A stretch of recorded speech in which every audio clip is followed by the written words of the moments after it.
on, guys? So today we're talking about some of the best decks from over the weekend. The regional season is back in action. Super duper excited about that. Just trying some different things that I wanted to do on this channel. Other than the Penny Stock Market Watch on Sundays, obviously those are going to continue to go on. But just doing some of the best decks from over the weekend because regional scenes are back, and that's super duper exciting. So this was piloted by Jonah Mani. And the author of this article was Ren, and this is Adventurer Enforcer Eldritch UA. Seems like random cards.deck, but it really isn't, right? So let's just jump right into the deck list and talk about really why this makes sense, right? So 2 copies of UA Librio Spiker, if I'm saying that correctly. So what's cool about this card is going to give you access to every other card for your archetype. So you don't have to max out on your perfect aces. You don't have to max out on your player managers. You don't have to max out on your dreadnought dunkers. If you notice, midfielder is not even in the deck, right? And the original field spell is not either. Right, we're running this card as well, right? So this card is going to give you access to that, being able to special summon out a UA monster and returning this card and doing UA things. All right, if you know how UA functions, it's actually very unique. They all have this clause where it says you can special summon this card from your hand by returning a UA monster, right? But they are running 2 copies of UA Dreadnought Dunker. This just pops a card if it inflicts battle damage. UA Player Manager. This is going to obviously pop a card if it's just special summoned. It negates the effects of face-up monsters until the end of this turn, except it's like self and UA monsters. So that's really big. But so is UA Perfect Ace. And UA Perfect Ace is actually what brings these decks together. And here's why, right? So it says, once per turn during your opponent's turn, it has the same clause, like I said, you can special summon this card by returning a UA monster. But it says, once per turn during your opponent's turn, when a card or effect is activated, you can discard a card, negate the activation. If you do, destroy it, right? And it's a quick effect, right? And so what's really cool about this is that you can use that to discard Hakero of the Golden Lord, to discard Conquistador, to discard Eldritch the Golden Lord, right? And so that's sort of the synergy, all right? 2 copies of Eldritch Golden Lord. Usually people would play 2. An Adventurer package, because why not? Adventurer Brave package, because it's in everything. It's hard to avoid, right? 1 copy of Griffin Rider, 3 copies of Trenches of the Temple, 1 Dasher, 1 Plasma. I have to check something. I thought this had to be a level 4 or lower. Level 6 or higher plus a random. Okay. Because we usually obviously see Celestial because of what Celestial is capable of. And I really could see the synergy between Celestial and this deck. But I think just because Dasher's got that draw phase effect, it's super duper good. And this deck can spam pretty well. There's a synergy with UA Signing Deal. Let's say, I have I do some adventure things. I play UA Signing Deal. Now I got 3 monsters. I can summon Plasma. And Plasma is a phenomenal card. And there are people that are running Celestial and Plasma. I've never really seen this ratio. And I'm not really 100% sure how I feel about it. Because I feel like Celestial is just so good. But at the same time frame, because you're running UA, you might find yourself in a situation where you do usually have cards in your hand. So maybe it works out. But 2 copies of Rite of Amaressier. Don't know how to say that. I never know how to pronounce card names correctly. 1 copy of Faithful Adventure. 1 copy of Dracoback, the Rideable Dragon, as is tradition. The new field spell for UA Hyperstatum, and actually FA as well, where when it's activated, you can add, right? Super great. Or you can add the original field spell. You can also reveal a field spell, normal summon a UA or FA monster in addition. So that's really cool too. Just that extra normal, super duper big. 3 copies, of UA Signing Deal. So this is like a legit UA deck. Because a lot of times people will have like a random archetype in here, like UA, for example, and they'll have like 3 UA cards and like the field spell, and that's it. Though this is legitimately 3, 6, 8, 14 UA cards. Excuse me, 16 UA cards. So this is a legitimate UA deck. So it's just interesting to see, is this just the pilot? Was it just the matchups? Or was there actually something here? Because UA Signing Deal says, special summon a UA monster from your deck with effects are negated. Can't be used for Synchro or Xyz material. That doesn't say it can't be used for Link. And that's some of the benefits of like some of these older cards that have restrictions like these. We saw like Scapegoat has that, for example, where it's like, and like I think Dandelion has that as well, where they can't be used for tribute summoned. Okay, but they can be used as Synchro Xyz, or they can be used as Synchro material, or they can be used as Link material, right? Now this can't be used as Synchro material, but they can be used as Link. And that's what we're trying to get to, right? Terraforming, Harpy's Feather Duster, Foolish, Called By as a Tradition. 2 copies of Fusion Destiny, obviously. 2 copies of Forbidden Droplet, so main decking that. This deck obviously doesn't really seem to care too much about discarding, and there probably are hand states where it's like Forbidden Droplets is the only good card that they draw. I could see that, right? I don't know if this has the option to do a random hand generator. I know some things do, some things don't. We'll check it out another time. 3 copies of Foolish Burial Goods, and this is the synergy, right? This is what brings everything together, right? Because you have a situation where you can... I could have swore one of these have that type of effect. But anyway, you can send UA Penalty Box. UA Penalty Box says you can banish this card from graveyard, add a UA spell. So you can add this, you can add that, right? But you can also spend all of the Eldritch cards, because we're running 3 copies of Elixir of Scarlet Sanguine, 3 copies of Conquistador of the Golden Lord, 2 copies of Akira of the Golden Lord, 2 copies of UA Penalty Box. Right? Now, this has a first effect where it says if a UA monster battles an opponent's monster, you can banish that monster to the opponent's second end phase. But we're really trying to get that secondary effect where we can get another UA card. 2 copies of Solemn Warning, 2 copies of Skill Drain because it's Skill Drain. And if you notice, all the UA monsters, that only has 1800, but most of the UA monsters have a relatively large attack. Okay, that's 1500, so that's not a great example. But you understand. It's still Skill Drain, Skill Drain. 2 copies of Ice Dragon's Prison. It's just a phenomenal card. And 2 copies of Solemn Strike. Now, we look at the extra deck real quick. 1 Phoenix Enforcer, 1 Pallades, and we are running the Super Dreadnought Gustav Max and the Super Dreadnought Rail Cannon Juggernaut package. Also running Zeus, because why not? So we're running Xyz monsters. Gaga got Cowboy? That can't be right.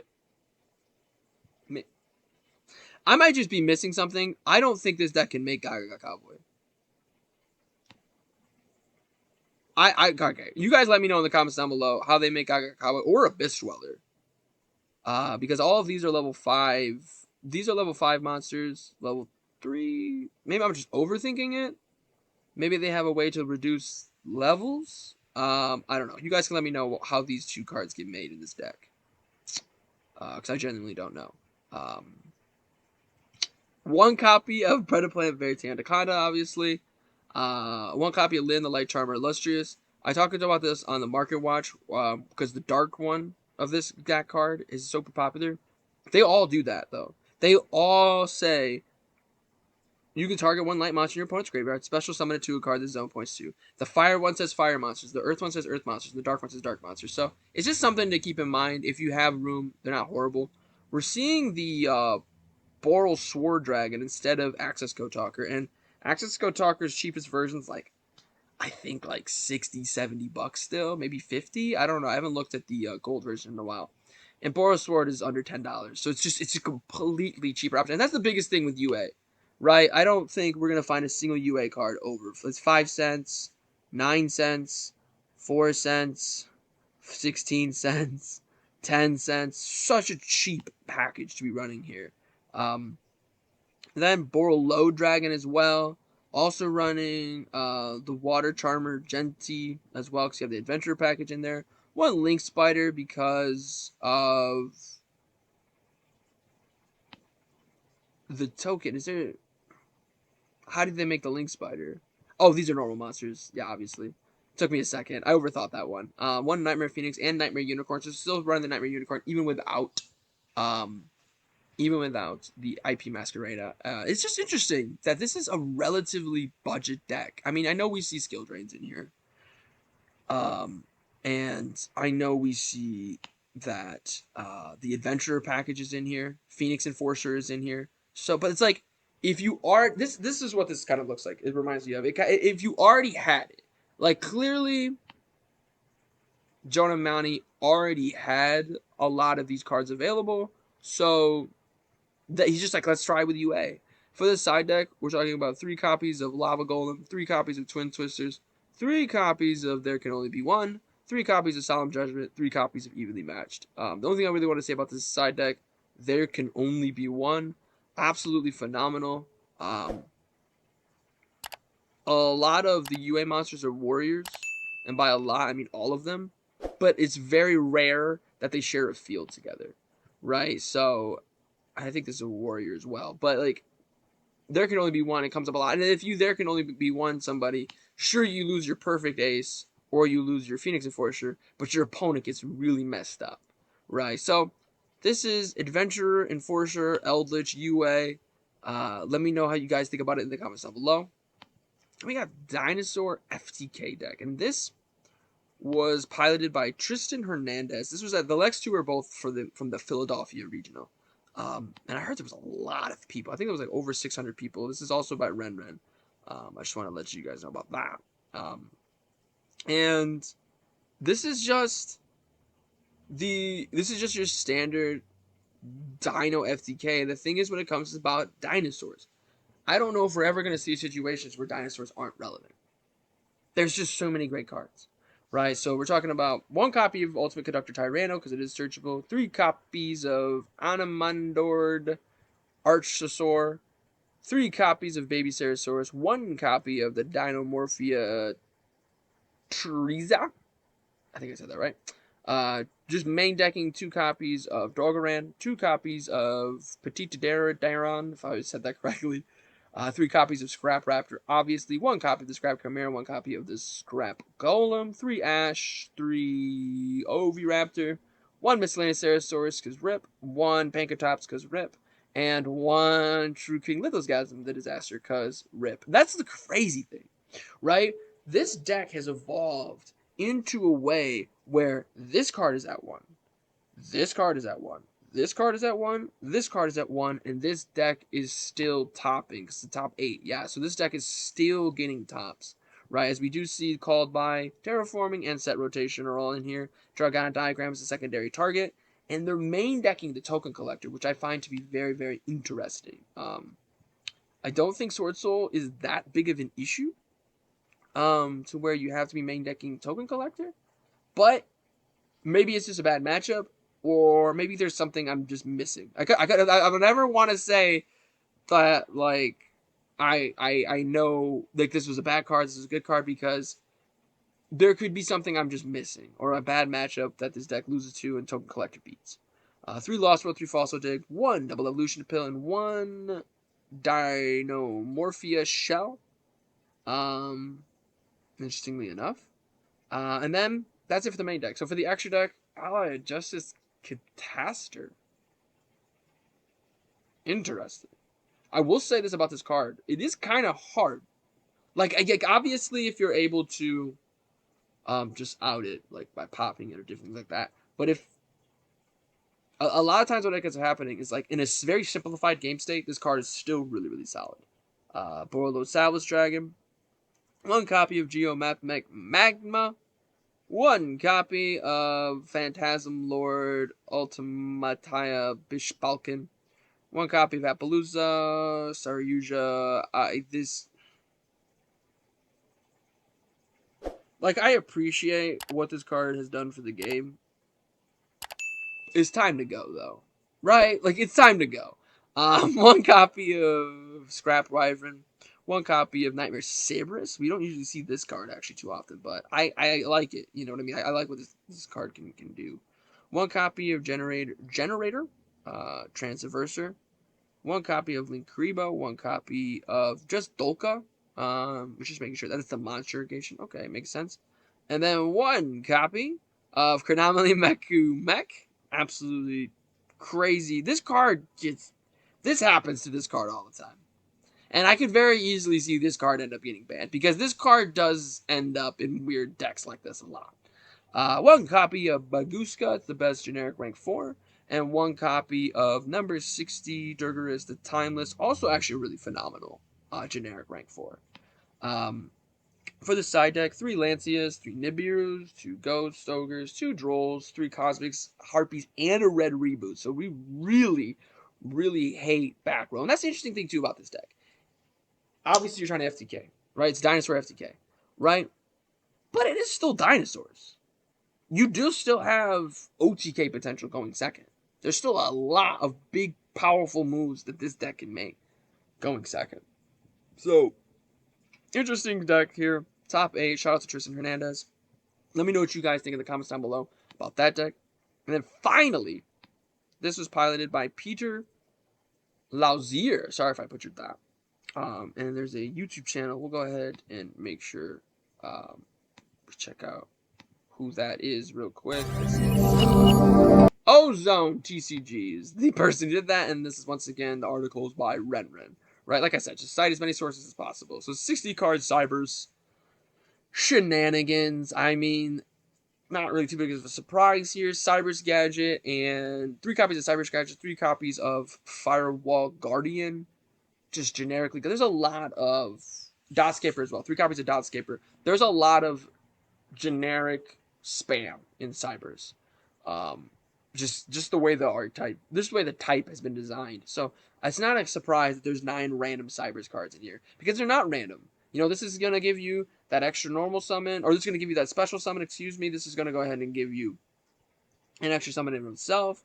So is Dot Scraper. Like, there's just easy, free fodder, right? 1 copy of Foolish Burial, 3 copies of Water Enchantress of the Temple, 1 copy of Wandering Griffin Rider, only 1 copy of Eldritch the Golden Lord this time, 3 copies of Rite of Aramasir, one of these days, 1 copy of Fateful Adventure, 1 copy of Dracoback the Rideable Dragon, 3 copies of Cursed Eldland, so leaning a little bit more towards the Eldritch version with this card in here, 3 copies of Elixir, Scarlet Sanguine, 2 copies of Conquistador, 2 copies of Akiro, 2 copies of Magician's Souls, absolutely phenomenal generic card if you're able to afford it.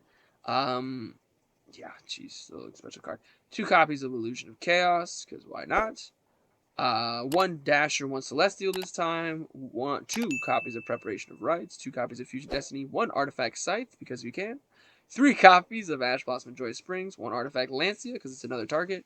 3 copies of Ghost Spell, 3 copies of Ghost Ogre, 3 copies of Nibiru, 3 copies of Effect Veiler, 3 copies of Infinite Impermanence. Now, the only thing that I would say, I think you could have fit Crossout Designator. I think if you cut, I don't hate running Bell, Ogre, Nibiru, and Effect Veiler, and Ash Blossom, and Imperm all at 3, but look at the bottom 2 rows. Okay, there isn't a single set of 5 cards you could draw from the bottom 2 rows that get you to a spot where you can play Yu-Gi-Oh! You know what I mean? Like, where you can start playing your deck. And obviously, Crossout Designator doesn't help with that. But I just felt like, I feel like there's room. Like, I don't know, 2 Veilers, 2 Bells, 2 Ogres, 2 Veilers.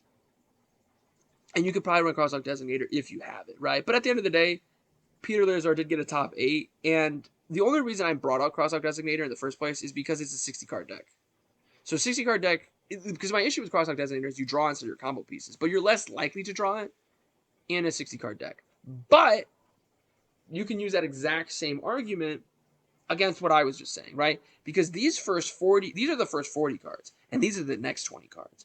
And there's nothing saying that you have to play 40 cards in your deck. Most people just do it because it's more optimal. But if you are doing like a 60-card deck, like literally look at this. This is there's 40 cards that are all archetype specific. And then there are 20 cards that are forms of disruption. Right? There are literally 19 hand traps down here.